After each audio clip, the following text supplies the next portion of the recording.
Mahatma Gandhi was born and brought up in Baroda.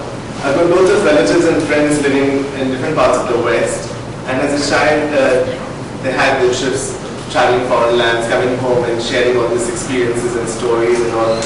And now when I look back, I realize that subconsciously it was making an impact on my observations, that whenever they narrated the experiences, everybody sat very interestingly there to hear what happened in America, what happened in England, how the lifestyle is here and there, and various other situations. In '96, after I came to England for my higher education, and my first stay was in the city of Leicester in the United Kingdom, which has the largest Indian origin population in the whole of Europe. I was quite stunned myself looking at this amazing community existing in foreign land. And immediately the thought sparked of sharing this experience with all those many Indians who can't travel abroad.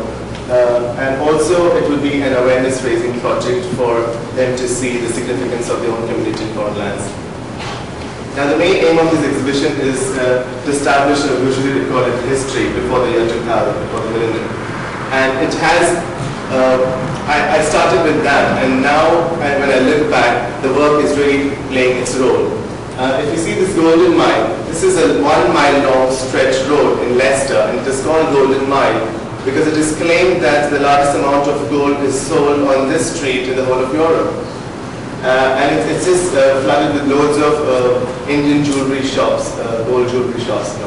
Apparently this house of saris was the largest sari house in the whole of the United Kingdom in '96.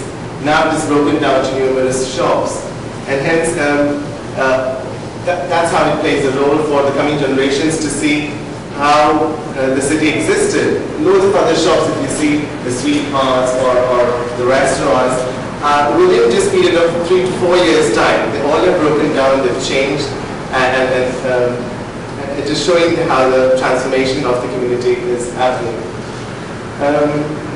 I would not dissect each one of them, but I would like to speak about some of them which plays quite interesting role in the collection. So, having the study done in England, I wanted to do a comparison within Britain, and I chose to be in Scotland. That's where I went to do my master's and to understand the difference within the country of United Kingdom, because England and Scotland has its own different culture. When I went to Scotland, I studied in Dundee, and a very interesting story which I gathered is Dr. Jatin Sagar here was the pioneer, the first man to come to Dundee in 1920s. It is due to the jute connection with Dundee and Calcutta, when the British rule still existed in India, and there was a professor of medicine, a Scottish professor of medicine who taught in the University of Calcutta, and he found Jatin as one of his favorites and brought him to Dundee to study. After a couple of years, Jatin brought his brother along, and then they were known as two black doctors in the community because they provided very good service to the society. They became so actively involved with the politics and all that one of them became the MLA, and then a street was named on a family name, a Sagar Street. Dr. Jatin Sagar himself married a Scottish lady, Jean Queen, and that's what I'm trying to show, that the mixing of cultures began from early 19s. And then it moved on. Listening to, this is Dr. K.D. Sagar, nephew of the Dr. Sagars.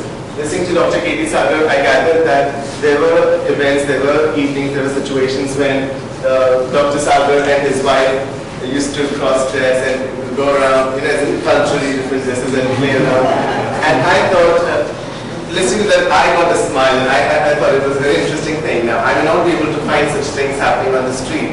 So sometimes I stage them, I plan them, and so I found this location which had an Indian restaurant sharing a common wall with a Scottish pub, and this pub culture is very Western.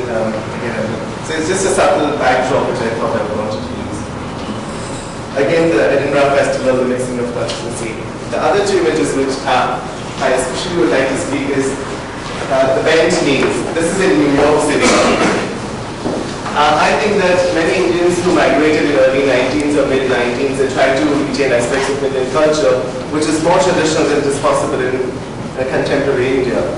Now, there are certain practices, certain habits they probably may not be able to break through, like sleeping on the floor probably was one of the reasons in India was maybe they did not have the benefits of beds, or the traditional thinking was to gain cosmic energy from the earth. But even if it may be a 110th floor in one of the skyscrapers in the United States, there's no point of gaining cosmic energy, and they do have the benefits of bed, but it's just the habit which they can't break through. This man has lived almost all his life farming in the villages of India and is now living his retired life with his children in New York City. It is very interesting is because even the clothing and the whole atmosphere is very cozy. I call it bench knees because whether it's sleeping, sitting or standing, there's Lord Krishna in the back. There's a bend in the knee which kind of brings the heart element in it.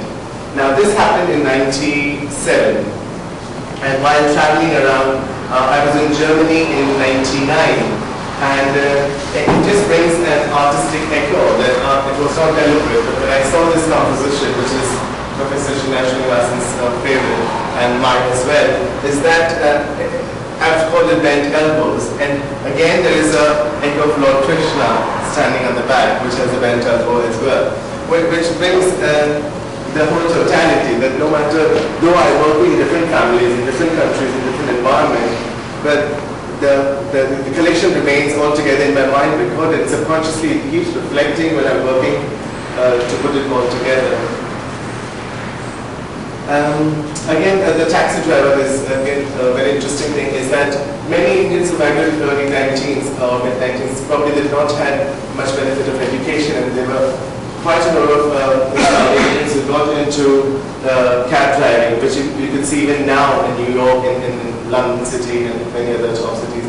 That became the easiest source of earning and living, and hence I wanted to show that element. Krefeld is apparently a twin town of the city of Leicester.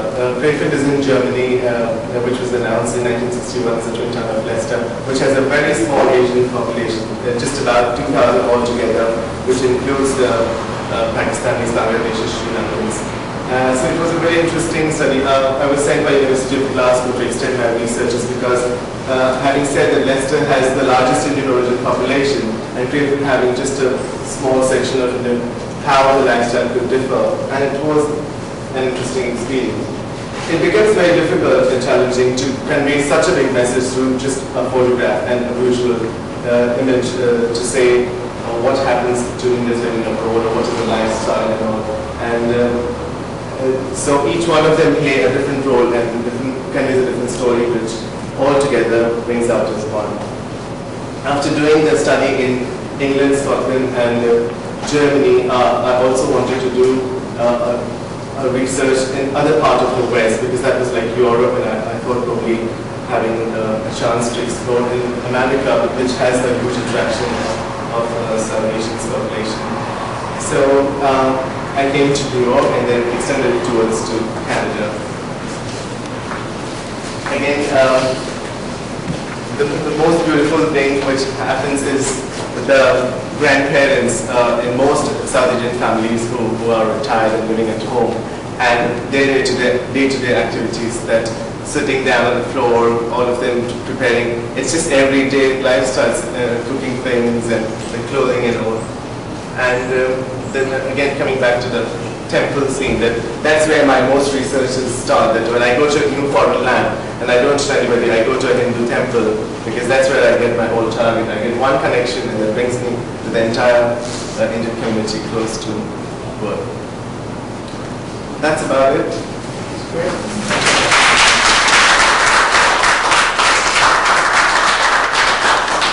Please join us for beverages and wine and cheese reception.